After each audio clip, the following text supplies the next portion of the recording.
días, iglesia, que el Señor les bendiga. Estamos en el mensaje 43 de nuestra serie Transformando y Renovando Nuestro Entendimiento, un estudio completo del libro de Romanos. El título de nuestro mensaje hoy es Cristianismo bíblico contra cristianismo religioso. Ese es el llamado de Pablo a la iglesia de Roma, por lo tanto también a nosotros como hijos de Dios en nuestra iglesia actual, en nuestro tiempo actual. El apóstol Pablo, Dios por medio de su palabra y por medio del apóstol Pablo nos llama a vivir un cristianismo bíblico, un cristianismo sólido, no un cristianismo de doble moral, un cristianismo mentiroso, religioso, falso, que con la mano escribo y con el codo voy borrando lo que digo que soy.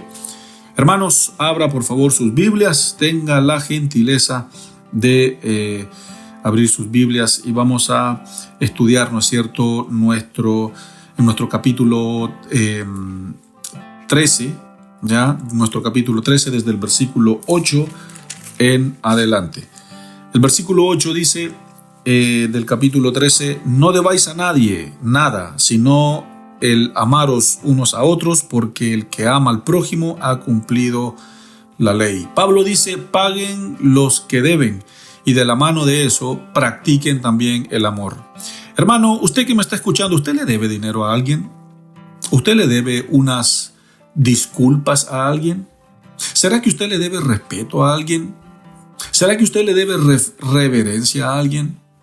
¿Será que a lo mejor usted se comprometió con cumplir algo, ¿no es cierto?, y a lo mejor no lo ha hecho?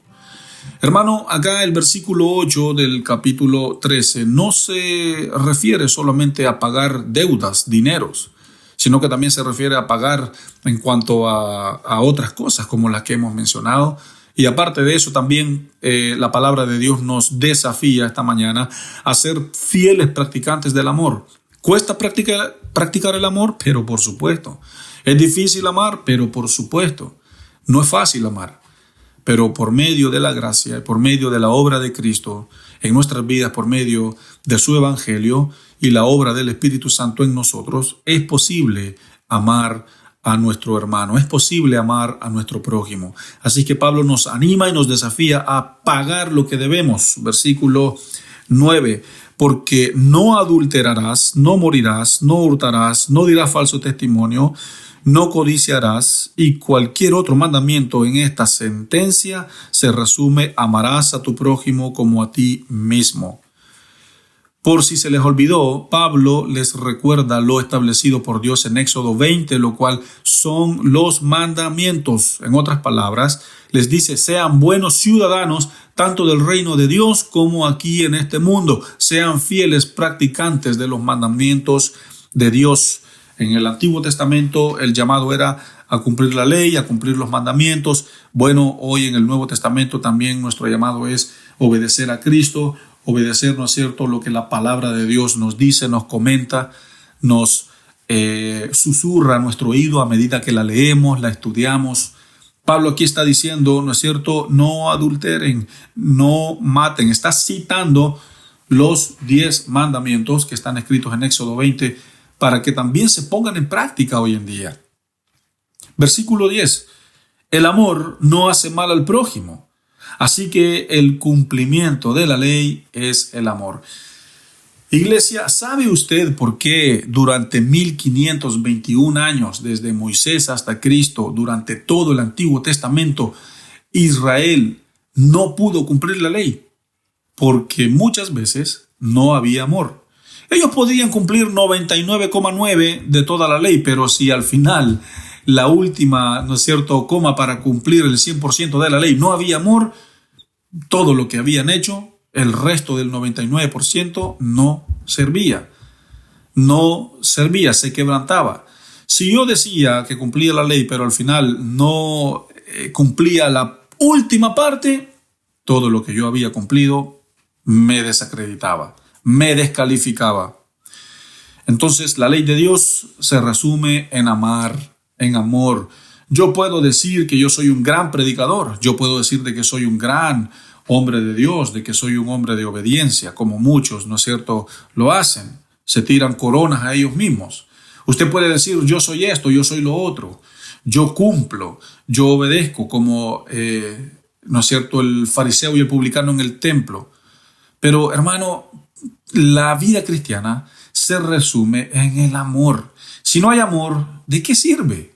Si usted se congrega, es fiel, ¿no es cierto?, diezma, ofrenda, asiste a todas las programaciones semanales de la iglesia, va a los evangelismos, va, ¿no es cierto?, a todo lo que se hace en la iglesia, pero si usted no tiene amor, ¿de qué sirve? El mandamiento más importante es amar a Dios y amar, ¿no es cierto?, al prójimo. Se le preguntó a Jesús: Maestro, ¿cuál es el mandamiento más importante? Jesús dijo: bueno, amar a Dios y amar al prójimo. Todo se resume en esto. Leamos el versículo 11 hasta el 13. Los 3 versículos estos componen una misma idea. Y esto conociendo el tiempo, que es ya hora de levantarnos del sueño, porque ahora está más cerca de nosotros nuestra salvación que cuando creímos. La noche está avanzada y se acerca el día.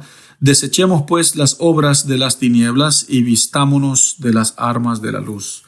Andemos como de día, honestamente, no en glotonerías y borracheras, no en lujurias y lascivias, no en contiendas y envidia. Estos versículos están juntos y el llamado de Dios para nosotros es: despierten, no se relajen, peleen por su fe, peleen y esfuércense por tener la seguridad de su salvación, porque el enemigo no para, no descansa y no se frena al atacarnos constantemente. Así que Pablo dice: despierta, levántate, no estés cómodo con el pecado. Andemos en el Espíritu y caminemos en la luz. No sean glotones, cuídense también de lo que comen. Recuerden, colesterol alto, presión alta, obesidad, no sean dados al alcohol. Eso destruye la salud, eso destruye tu familia, destruye tu testimonio. No sean lujuriosos, no anden con la vista caída viendo a las mujeres de la cintura para abajo. No anden involucrados en pleitos ni en tonteras de otro tipo. No sean envidiosos, porque eso mata. Sean hijos de luz, sean hijos de luz. Anden como se anda de día. No anden, no caminen en la oscuridad. Eso es lo que nos están diciendo estos 3 versículos. Sean y caminen como hijos de luz, y sobre todas las cosas, despierten del sueño. Hermano, ¿usted está dormido espiritualmente? ¿Está usted relajado, no es cierto, en cuanto a su vida cristiana? ¿Está usted estancado a lo mejor en una vida cómoda? Bueno, yo tengo esto, tengo lo otro, recibo mi salario, tengo mi buen trabajo. No, yo estoy tranquilo. Levántese de su sueño. Levántese de su zona de comodidad, porque Satanás, el diablo, lo que hace de cierta forma también es atacarnos en esos momentos de ocio, en esos momentos de no estar y no ir a la guerra. ¿Cómo estaba David cuando fue atacado? ¿Dónde tenía que estar? En la guerra. ¿Dónde estaba? En su balcón, con su bata larga, ¿no es cierto? Su taza de café, viendo para afuera, ¿no es cierto? Y de repente, ¡oh! ¿Quién es esa mujer? Hermanos, muchas veces los ataques del enemigo van a llegar en los momentos de ocio, en los momentos de relajo, en los momentos de calma, cuando según nosotros estamos descansando. Claro, es bueno el descanso, es bueno ser ordenados con nuestros tiempos, respetar el día del Señor, nuestro tiempo de vacaciones, está bien, se entiende, pero en cuanto a nuestro diario vivir, en cuanto a nuestra vida espiritual, levantémonos del sueño, levantémonos del sueño. Leamos el versículo 14, dice: si no vestidos del Señor Jesucristo y no proveáis para los deseos de la carne.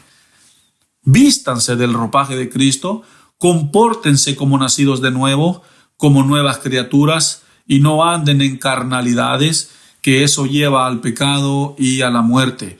Compórtense como nacidos de nuevo, como verdaderos convertidos, como verdaderos creyentes, como verdaderos hijos de Dios, en santidad y en dominio propio, enfocados en la cruz. Ese es el deseo de Dios.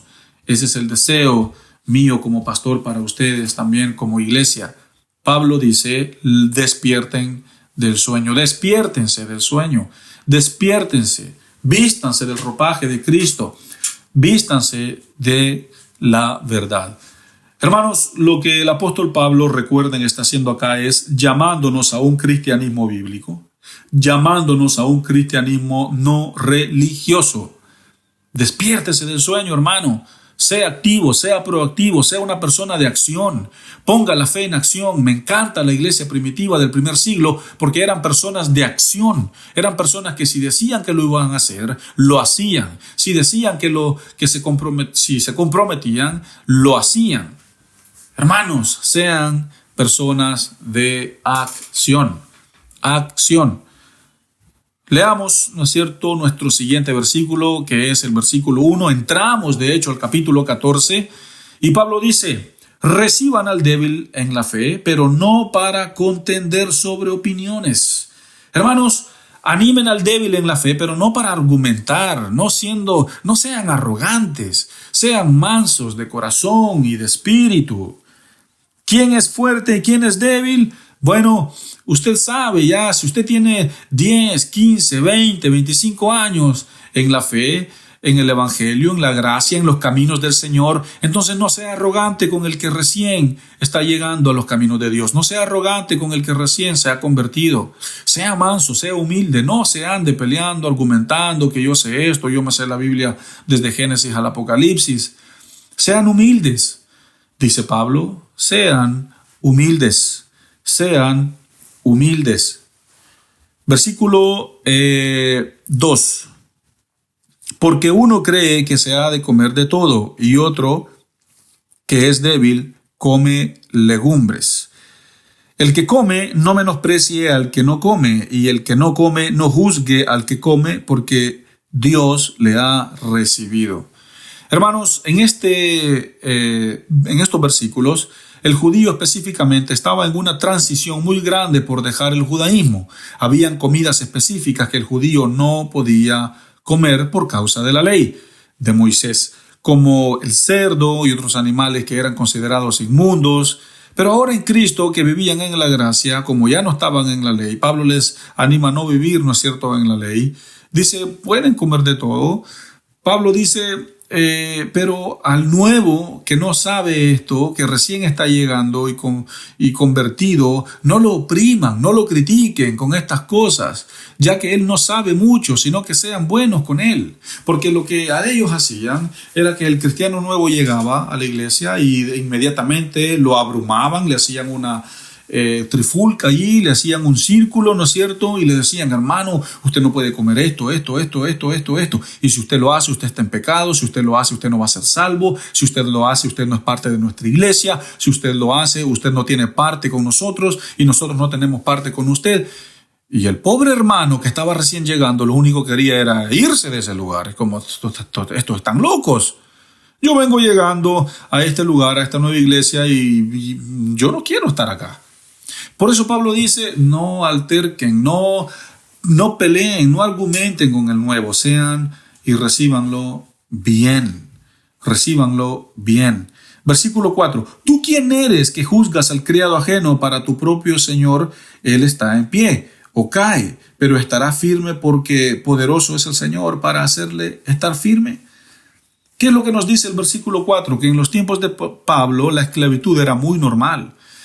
Y este versículo nos dice que gente de la iglesia estaba tratando mal y juzgando mal de cierta forma al esclavo, porque había personas ricas adentro de la iglesia y las personas ricas eran los únicos que podían permitirse esclavos. Y Pablo dice, hermanos, ¿quién eres tú para hacer esto? Sean amables con el esclavo, traten bien al esclavo, no le pongan más carga de lo que el pobre esclavo puede hacer. ¿Por qué juzgas al criado ajeno? Dice el texto. ¿Por qué juzgas al esclavo ajeno? Porque no eres tú quien lo alimenta, sino que el dueño es el que lo alimenta. Entonces había una vida de crítica, había una vida de chisme, había una vida difícil en la iglesia de Roma. Y bueno, cualquier parecido a la realidad, ¿no es cierto?, no es coincidencia. Nuestras iglesias hoy en día están a veces irremediablemente divididas, están irremediablemente separadas. Hay relaciones interpersonales, amistades que adentro de la iglesia irremediablemente suceden, se rompen, muchas veces la iglesia se divide. Y eso sucede, hermano, usted que me está escuchando, por no vivir un cristianismo bíblico conforme a la palabra de Dios, porque muchas veces sale el lado religioso de nosotros, como los fariseos que quieren, ¿no es cierto?, enmarcar al cristiano, enmarcar a los demás. Nosotros queremos que en la iglesia se haga como nosotros queremos, no estamos de acuerdo con ciertas cosas. Bueno, es complicado, pero nuestras iglesias en nuestro tiempo viven estas cosas.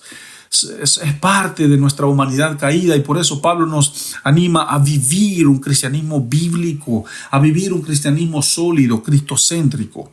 Leamos ahora desde el versículo 7 al 8, llegaríamos hasta el versículo 8 y después continuaríamos el próximo domingo, ¿no es cierto?, con nuestro siguiente mensaje. Porque ninguno de nosotros vive para sí, ninguno muere para sí. Pues si vivimos para el Señor y morimos para el Señor, del Señor somos. Así pues, sea que vivamos o que muramos, de Él somos. Hermanos, nadie vive para sí, nadie muere para sí. Todo lo que yo hago, todo lo que usted hace, debe de ser para la gloria de Dios.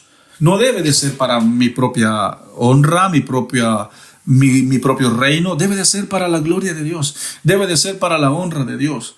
Hermanos, todo lo que nosotros hacemos debe de ser para glorificar a Dios. Todo lo que se hace adentro de la iglesia y afuera de la iglesia es para la gloria y la honra de Dios. La diferencia entre un cristianismo bíblico, para entrar en aplicación, y un cristianismo religioso es la siguiente. En la Biblia nosotros tenemos el ejemplo del fariseo y el publicano. 2 personas fueron al templo, 2 subieron a orar, y allí tenemos los 2 tipos de cristianismo que hoy en día se viven. Un cristianismo religioso que dice, oh, yo soy, yo doy, yo ofrendo, yo cumplo, yo soy el mejor cristiano, yo llego temprano, yo aquí, yo allá, yo esto, yo aquello, yo. No soy como aquel que está allá, qué pobre. Hermanos, ese es un cristianismo religioso, ese es un cristianismo falso, ese es un cristianismo de doble moral. Y muchos están así adentro de la iglesia diciendo yo. Y por llevar ese tipo de vida, un cristianismo religioso como los fariseos, por eso a veces existen divisiones adentro de la iglesia, por eso hay chisme dentro de la iglesia, por eso hay crítica dentro de la iglesia, por eso a veces la familia se mata, ¿no es cierto?, adentro de la iglesia, por vivir un cristianismo así, un cristianismo religioso. Personas que andan viendo demonios por todos lados, andan cazando fantasmas por todos lados. Hermano, sea bíblico, sea centrado, sea acertado en lo que usted cree. Y la diferencia, ¿no es cierto?, entre un cristianismo bíblico es con el otro, ¿no es cierto?, el publicano que llega y que simplemente dice, Señor, sé propicio a mí. Señor, ten misericordia de mis pecados, ten misericordia de mi vida, de mi familia. Hermanos, ¿cuál es la diferencia entre un cristianismo bíblico y un cristianismo religioso? El cristianismo religioso ofende. Un cristianismo religioso aleja. Un cristianismo religioso lastima. Un cristianismo religioso hiere. Nadie, absolutamente nadie le gusta ir y entrar en una iglesia religiosa donde te miren, donde te psicoanalicen desde los pies hasta la cabeza, viendo cómo eres, cómo te comportas. Ese es un cristianismo religioso, de que si usted tiene esto, si usted no tiene lo otro, hermanos, huya de las iglesias que son así, corra de las iglesias así, porque un cristianismo religioso te hace vivir en religiosidad, en legalismo, en tradicionalismo, y eso ofende, aleja y lastima a las personas. La diferencia ahora entre un cristianismo bíblico es que se vive una fe genuina. Un cristianismo bíblico fortalece, un cristianismo bíblico santifica, un cristianismo bíblico nos acerca a Dios. La iglesia se mantiene floreciente y fresca, se mantiene ordenada, y todos hay un sentido de comunión un sentido de unidad y de amor mutuo entre los unos a los otros. Así que mi hermano, mi oración para usted y para nuestra iglesia acá es que vivamos un cristianismo cristocéntrico, centrado, bíblico, un cristianismo en el que nosotros podamos ser conscientes de lo bueno y lo malo sin juzgarnos los unos a los otros y vivir una vida guiada por el Espíritu. Un cristianismo palpable, un cristianismo bueno. Así que ese es el mensaje, ¿no es cierto?, para nosotros. Que el Señor me los bendiga y nos vemos en nuestro próximo mensaje de nuestra serie Transformando y Renovando Nuestro Entendimiento en Dios. Recuerda suscribirte a nuestro canal y activa las notificaciones para que no te pierdas ninguno de nuestros sermones.